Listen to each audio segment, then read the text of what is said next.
Dear student, new chapter. আজ আমরা start করছি working capital management.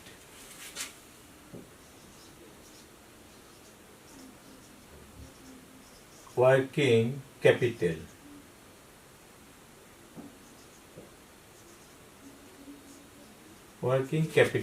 Management.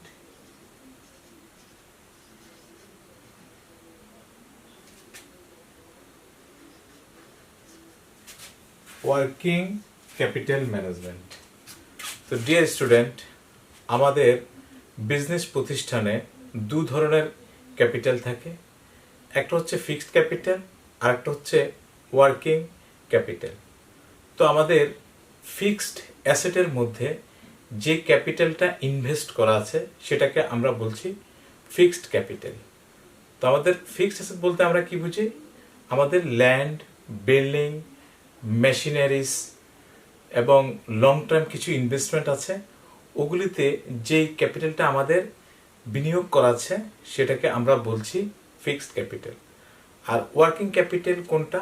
Working capital হচ্ছে আমার দৈনন্দিন আমার বিজনেস পরিচালনার কাজে এবং আমার ছোটোখাটো দায় পরিশোধের জন্যে যেই ক্যাপিটালটা ব্যবহার হয় সেটাকে বলছি আমরা ওয়ার্কিং ক্যাপিটাল। তো আপনাদের এই চ্যাপ্টারে ওয়ার্কিং ক্যাপিটালটা কিভাবে আপনারা নির্ণয় করবেন? ওয়ার্কিং ক্যাপিটাল নির্ণয় করা খুবই সোজা। সেটা হচ্ছে ওয়ার্কিং ক্যাপিটাল সমান সমান current asset minus current liabilities. Working capital সমান সমান ওয়ার্কিং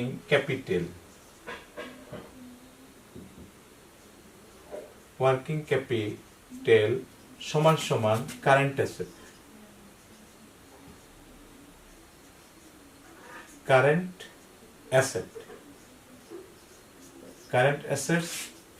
মাইনাস কারেন্ট লাইবিলিটিস।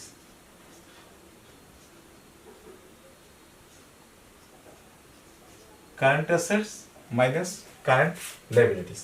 তাহলে ওয়ার্কিং ক্যাপিটালটা নির্ণয় করা খুবই সোজা। আপনারা কি করতে হবে? আপনারা প্রতিষ্ঠানের কারেন্ট অ্যাসেটগুলো চিনতে হবে এবং কারেন্ট লাইবিলিটিসগুলো আপনাকে চিনতে হবে। তো আপনারা কারেন্ট অ্যাসেটগুলোকে যোগ করে টোটাল করবেন এবং কারেন্ট লাইবিলিটিসকে টোটাল করে আপনারা বাদ দিয়ে দিলেই, কারেন্ট অ্যাসেট থেকে কারেন্ট লাইবিলিটিসগুলোকে বাদ দিয়ে দিলেই আপনাদের ওয়ার্কিং ক্যাপিটালটা বেরিয়ে যাবে। আমি একটি প্রশ্ন সমাধান করলে আপনারা সহজেই বুঝে যাবেন। তো আমি এখন একটি প্রশ্ন সমাধান। Prithvi optical service PVT limited gives you the information to make a forecast of its working capital needs। এখানে আমাদেরকে বলেছে একটা পৃথি অপটিক্যাল সার্ভিসের ওনাদের কিছু ইনফরমেশন নিচে আমাকে দেওয়া আছে। ওখান থেকে আমাকে যে আমাদের কতটুকু ওয়ার্কিং ক্যাপিটাল প্রয়োজন হবে সেটা ফোরকাস্ট করার জন্য আমাদেরকে বলেছে। তো এখানে আছে স্টক, র ম্যাটেরিয়ালস আছে টাকা 10,000, ওয়ার্ক ইন প্রোগ্রেস আছে 15,000, ফিনিশ গুডস আছে আমাদের 25,000। এখানে একটা বিষয় খেয়াল করেন যে আমাদের স্টকগুলো যেটা দেওয়া আছে, যেমন র ম্যাটেরিয়ালস বলেন, ওয়ার্ক ইন প্রসেস বলেন বা ফিনিশ গুডস বলেন, প্রতিটাই কিন্তু অ্যাকচুয়ালি আমাদের কারেন্ট অ্যাসেট। ওকে, এরপর নিচে এডিশনাল ইনফরমেশন দেওয়া আছে, অতিরিক্ত তথ্য দেওয়া আছে আমাদের কাছে। ডেবিটর্স টাকা 35,000, ইনভেস্টমেন্ট ইন মার্কেটেবল সিকিউরিটিস টাকা 5,000। আচ্ছা, এখানে ইনভেস্টমেন্ট ইন মার্কেটেবল সিকিউরিটিস এটা হচ্ছে আমাদের কারেন্ট অ্যাসেট। ঠিক আছে, এই যে মার্কেটেবল সিকিউরিটিস যেটা, সেটা আমার যে সিকিউরিটিস বলতে তো একটা কাগজের টুকরার মতো বোঝায়। তো সিকিউরিটিসটা আমরা যে কোনো সময় সেল করে বিক্রয় করে ক্যাশে টাকা নিয়ে নিতে পারি। ঠিক আছে, যে কারণে মার্কেটেবল সিকিউরিটিসটা হচ্ছে আমাদের কারেন্ট অ্যাসেট। এরপর আছে প্রিপেইড এক্সপেন্স, মানে আমাদের ব্যয়ের অগ্রিম। প্রিপেড এক্সপেন্স টাকা আছে আমাদের 12,000 টাকা আছে। এরপর আছে এক্সপেক্টেড মিনিমাম ক্যাশ ব্যালেন্স টাকা 8,000। এরপর আছে আমাদের যে মিনিমাম একটা আমরা চাই আর কি, আমরা আশা করি যে ক্যাশ ব্যালেন্স আমাদের কাছে 8,000 টাকা থাকবে, এটাও কিন্তু আমাদের কারেন্ট অ্যাসেট। এরপর আছে ক্রেডিটার্স টাকা 15,000, এটা হচ্ছে আমাদের চলতি দায়। এরপর ওয়াজেস পেয়েবল আছে আমাদের 4,000। মানে মজুরি প্রদান করতে হবে, যেটা আমাদের ওয়েজেস পে করতে হবে, মানে এটা হচ্ছে আমাদের চলতি দায়। এরপর আছে অ্যাক্রুড ফ্যাক্টরি এক্সপেন্স আছে আমাদের 8,000। আমাদের বকেয়া ফ্যাক্টরির কিছু খরচ আছে, সেটা হচ্ছে 8,000 টাকা। And cash operating expense payable, এরপর আমাদের আছে অপারেটিং এক্সপেন্স পেয়েবল, যেটা আমাদের দায়। যতগুলো পেয়েবল আছে সবগুলো হচ্ছে আমাদের দায়। এরপর লাস্টে আমাদেরকে বলেছে allow for contingency to the extent of 10%। এরপর আমাদেরকে বলেছে যে আমাদের বিজনেসে সম্ভাব্য দায় আমাদের বিজনেসে সম্ভাব্য দায় আসতে পারে, এর জন্য আমাকে বলেছে 10% ওয়ার্কিং ক্যাপিটাল বেশি রাখার জন্য, 10% ওয়ার্কিং ক্যাপিটালটা এক্সটেন্ড করার জন্য, মানে প্রসারিত করার জন্য।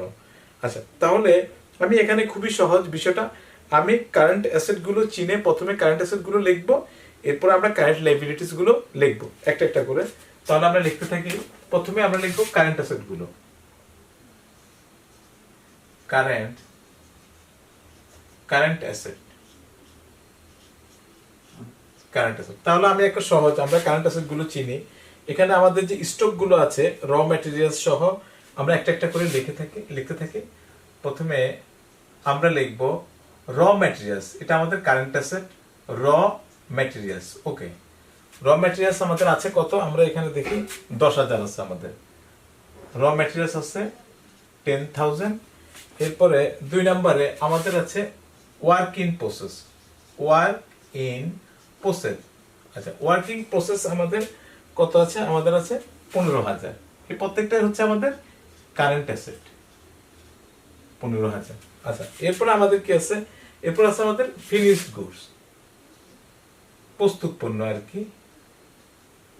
আচ্ছা, ফিনিশড গুডকে সংক্ষেপে আমরা এফজি লিখতে পারি, এফজি মানে ফিনিশড গুডস, আর এম মানে হচ্ছে আমাদের র materials, are working process WIP এটা হচ্ছে ওয়ার্কিং প্রসেস, আর এফজি হচ্ছে ফিনিশড গুডস। ফিনিশড গুডস আছে আমাদের টাকা 25,000, 25,000 টাকার আছে। আচ্ছা, এরপর আমাদের কি আছে, এরপর দেখেন আমাদের এডিশনাল ইনফরমেশনে আমাদের আছে ডেবিটর্স। তো ডেবিটর্স আমাদের কারেন্ট অ্যাসেট, তো আমি এখানে লিখে দিই 4 নম্বরে আমি দিয়ে দেই ডেবিটর্স।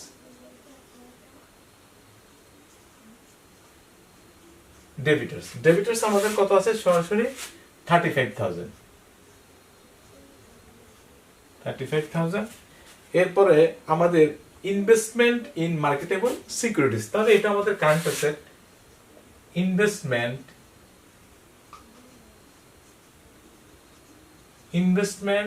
ইন মার্কেটেবল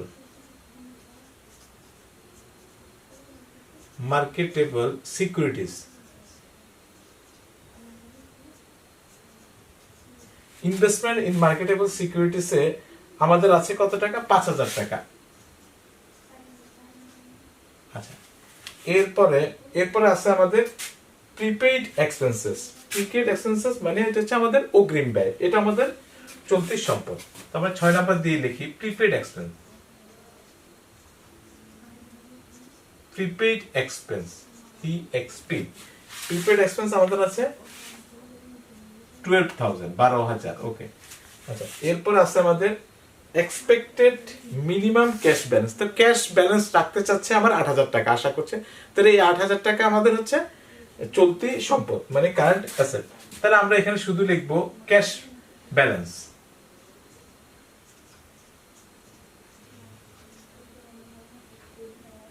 ক্যাশ ব্যালেন্স আমাদের এখানে কত দেওয়া আছে, 8,000 টাকা। 8,000 ক্যাশ ব্যালেন্স আছে আমাদের 8,000। ওকে। আচ্ছা, এরপর আমাদের কি আছে, আচ্ছা ক্যাশ ব্যালেন্সের পর্যন্তই আমাদের কারেন্ট অ্যাসেট আছে। আচ্ছা, এগুলোকে আমি যোগ করলে আমার এখানে আসবে 1,10,000 টাকা। তাহলে আমার টোটাল কারেন্ট, এটা হচ্ছে আমাদের total current asset, total current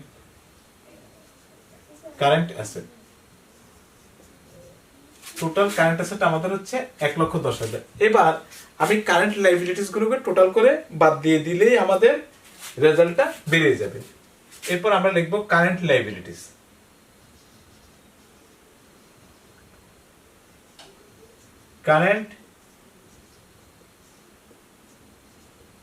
current liabilities. তো কারেন্ট লাইবিলিটিস গুলো আমাদের কি কি আছে? প্রথমে আছে আমাদের ক্রেডিটরস মানে পাওনাদার। এক নম্বরে আছে আমাদের ক্রেডিটরস আছে আমাদের কত? পাওনাদার আছে আমাদের 15,000। এরপর আছে আমাদের ওয়াজেস পেয়েবল। 2 নম্বরে আছে ওয়াজেস পেয়েবল। ওয়াজেস পেয়েবল আছে আমাদের 4,000। এরপর আছে আমাদের অ্যাক্রুড ফ্যাক্টরি এক্সপেন্স। আমরা একটু লিখে দেই।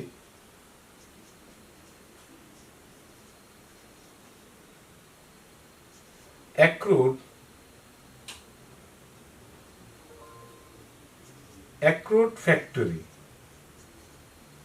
ফ্যাক্টরি এক্সপেন্স আমাদের কত দেওয়া আছে?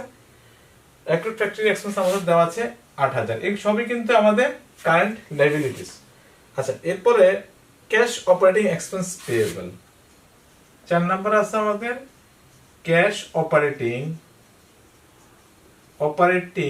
Expense payable.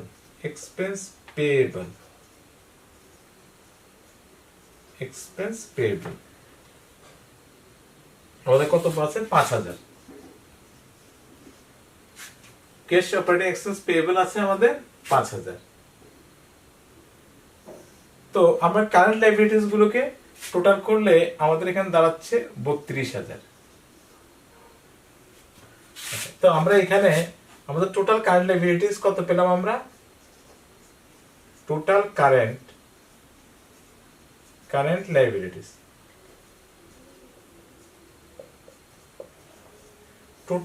লাইবিলিটিস আমরা পেলাম 32,000। তো ডিয়ার স্টুডেন্ট, এবার আমি যদি আমার কারেন্ট অ্যাসেটের টোটাল থেকে আর কারেন্ট লাইবিলিটিটা বাদ দিয়ে দিলেই আমাদের বেরিয়ে যাচ্ছে ওয়ার্কিং ক্যাপিটাল। 78,000 আমাদের ওয়ার্কিং ক্যাপিটালটা বেরিয়ে গেছে। তাহলে এটা লিখবো আমি ওয়ার্কিং ক্যাপিটাল।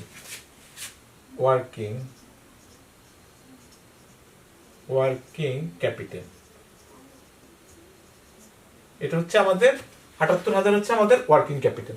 এরপরে বাড়তি আমাকে একটা কথা বলেছে যে আমাদের কন্টিনজেন্সি বলেছে কি allow for contingency to the extent of 10%। আচ্ছা, এখানে আমাদেরকে কন্টিনজেন্সি মানে আমাদের সম্ভাব্য দায় আসতে পারে, এই কারণে আমাদেরকে ওয়ার্কিং ক্যাপিটালটাকে 10% মানে 10% বৃদ্ধি করতে বলেছে। তো আমরা লিখবো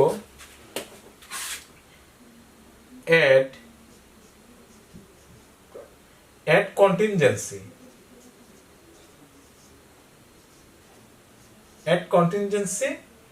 আচ্ছা, তাহলে add contingency আমাদের কন্টিনজেন্সি কত পার্সেন্ট? 10%। তো কন্টিনজেন্সি 10% আমরা যদি এখানে 78,000 এর উপরে মানে এই ওয়ার্কিং ক্যাপিটাল আমাদের বেড়েছে 78,000। আচ্ছা, 78,000 এর উপরে আমি যখন 10% দিব তখন আমার বেরিয়ে যাবে এখানে 7,800। তাহলে আমাদের এটা দুটাকে যোগ করলে আমার আসবে 85,800। তো এটা হচ্ছে আমাদের, তাহলে আমাদের অ্যান্সারটা বেরিয়ে গেল। আমাদের এটা হচ্ছে আমাদের নেট ওয়ার্কিং ক্যাপিটাল।